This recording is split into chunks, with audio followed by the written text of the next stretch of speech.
Hello बच्चों, कैसे हो आप सभी। होप सो आप सभी अच्छे होंगे, स्वस्थ होंगे और अपनी अच्छे से पढ़ाई कर रहे होंगे। कल की वीडियो में हमने बात की थी रैशनल नंबर्स की प्रॉपर्टीज़ की। वो एक हमारा एक बेसिक था जो कि इस चैप्टर को करने के लिए बहुत ज़रूरी था, इम्पोर्टेंट भी था।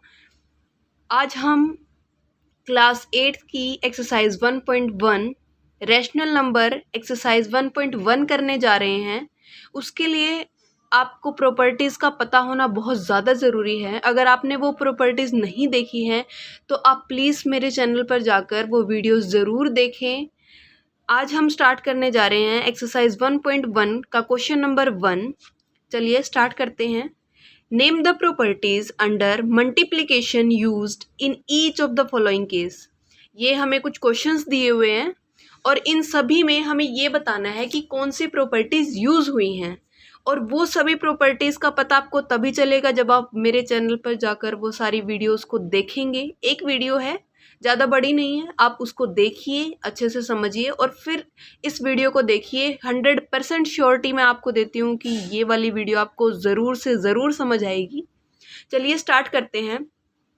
यहाँ पर एक ये फॉर्मेट दिया हुआ है क्वेश्चन का। इस फॉर्मेट में बोला गया है -4/5 multiply 1 is equal to 1 multiply -4/5 is equal to -4/5। अगर आपको याद हो तो मैंने आपको एक प्रॉपर्टी करवाई थी, मल्टीप्लिकेटिव प्रॉपर्टी। वो प्रॉपर्टी क्या कहती है कि कोई भी रैशनल नंबर है, कोई भी rational number a by b, ये एक रैशनल नंबर है, उसकी मल्टीप्लाई अगर हम 1 से करते हैं या फिर 1 की मल्टीप्लाई उस रैशनल नंबर से करते हैं तब भी हमारा आंसर वो रैशनल नंबर ही आएगा। तो this property is called multiplicative property. कौन सी प्रॉपर्टी कहलाएगी? Multiplicative property. ओके। अगर इस क्वेश्चन को समझने में आपको कोई भी डाउट है तो आप कमेंट सेक्शन में जाकर आप मुझे बता सकते हैं कि मैम मुझे ये नहीं समझ आया, आप इसको दोबारा रिपीट कीजिए। मैं आपको 100% वो क्वेश्चन दोबारा रिपीट ज़रूर करूँगी। ये क्वेश्चन था। अगला क्वेश्चन है -13/7 multiply -2/7 is equal to -2/7 multiply -13/17। अब ध्यान से आपने अगर वो मेरी पिछली वीडियोस देखी हो तो उसमें मैंने आपको एक प्रॉपर्टी करवाई थी, क्यूमिटेटिव प्रॉपर्टी। कौन सी प्रॉपर्टी थी? क्यूमिटेटिव प्रॉपर्टी। ये प्रॉपर्टी क्या कहती है, अगर हम किसी भी दो रैशनल को मल्टीप्लाई करते हैं और उसका ऑर्डर चेंज कर देते हैं तब भी हमारा आंसर सेम ही आएगा। फॉर एग्जाम्पल, हमने एक रैशनल नंबर लिया a/b और उसको किसी अनदर रैशनल नंबर से मल्टीप्लाई कर दिया। ओके, देन हमने उनका ऑर्डर रिवर्स कर दिया। For example c/d multiply a/b। इन दोनों का जो आंसर होगा दैट विल बी सेम, बिल्कुल सेम होगा। ऐसी प्रॉपर्टी कौन सी प्रॉपर्टी कहलाती है? Commutative property. कौन सी property? Commutative property. Okay, this will be the answer. चलिए नेक्स्ट सम की बात करते हैं। -19/29 मल्टीप्लाई 29/-19 इज इक्वल टू 1। अगर आपको ध्यान हो तो ये प्रॉपर्टी बिल्कुल डिट्टो मल्टीप्लिकेटिव इनवर्स की तरह दिख रही है। यानी कोई भी एक रैशनल नंबर ले लीजिए a/b और उसका रिवर्स कर दीजिए। रिवर्स यानी उसको उल्टा कर दीजिए, यानी b/a।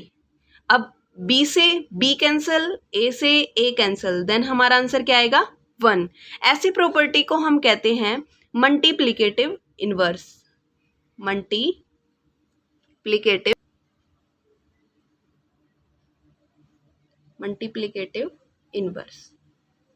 यहाँ तक सभी को कोई डाउट हो तो आप कमेंट सेक्शन में ज़रूर से ज़रूर जाकर मुझे ये बताइए आपको क्या पसंद आ रहा है, क्या नहीं पसंद आ रहा है। चलिए इसी एक्सरसाइज का क्वेश्चन नंबर 2 देखते हैं। यहाँ पर क्या बोला गया है? Tell what properties allow you to compute. यानी इस क्वेश्चन में कौन सी प्रॉपर्टीज़ का यूज़ किया गया है वो हमें बताना है। सबसे पहले क्वेश्चन रीड आउट करते हैं।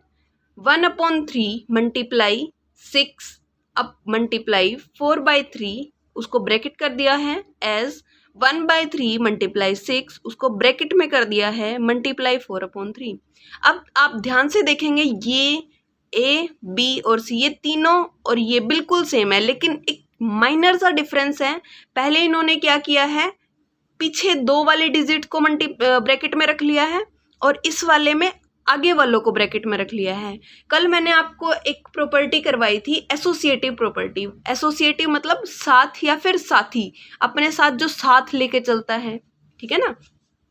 अब इसको अगर अदर फॉर्म में लिखूं मैं, A by B multiply C by D multiply E by F, ऐसे ही इधर भी A by B C by D and E by F. इस प्रॉपर्टी में क्या बोला गया है, पहले हमने इन पीछे वालों को ब्रैकेट में रखा है और फिर इन दोनों को। ये प्रॉपर्टी क्या कहलाती है, एसोसिएटिव प्रॉपर्टी। कौन सी प्रॉपर्टी कहलाती है, एसोसिएटिव प्रॉपर्टी। यानी कि अगर हम किन्हीं पहले इनको ले ले या इनको ले ले तब भी हमारा आंसर सेम आएगा। ऐसी प्रॉपर्टी को हम बोलते हैं एसोसिएटिव प्रॉपर्टी। इसी एक्सरसाइज का लास्ट क्वेश्चन है third, the product of 2 rational number. किन्हीं भी 2 रैशनल नंबर का अगर हम प्रोडक्ट करते हैं, उनको मल्टीप्लाई करते हैं, इट ऑलवेज अ डैश, तो वो हमेशा क्या होगा। चलिए एग्जाम्पल के साथ समझते हैं। कोई भी 2 रैशनल नंबर हैं, 5/4 मल्टीप्लाई 2/3। हम ये भी एक रैशनल नंबर है और ये भी एक रैशनल नंबर है। इन दोनों को अगर हम मल्टीप्लाई करते हैं तो आंसर आएगा 10/4 3 12। तो आप ध्यान से देखेंगे ये भी क्या है, एक रैशनल नंबर है। क्या है, एक रैशनल नंबर। तो इस जो डैश है इसमें क्या आएगा, रैशनल नंबर। ये एक्सरसाइज है यहीं पर आपकी ख़त्म होती है। इस पूरी एक्सरसाइज में अगर आपको कहीं भी डाउट होता है तो प्लीज़ कमेंट सेक्शन में ज़रूर बताइएगा। Thank you, bye bye and subscribe my channel. पढ़ते रहिए। Thank you.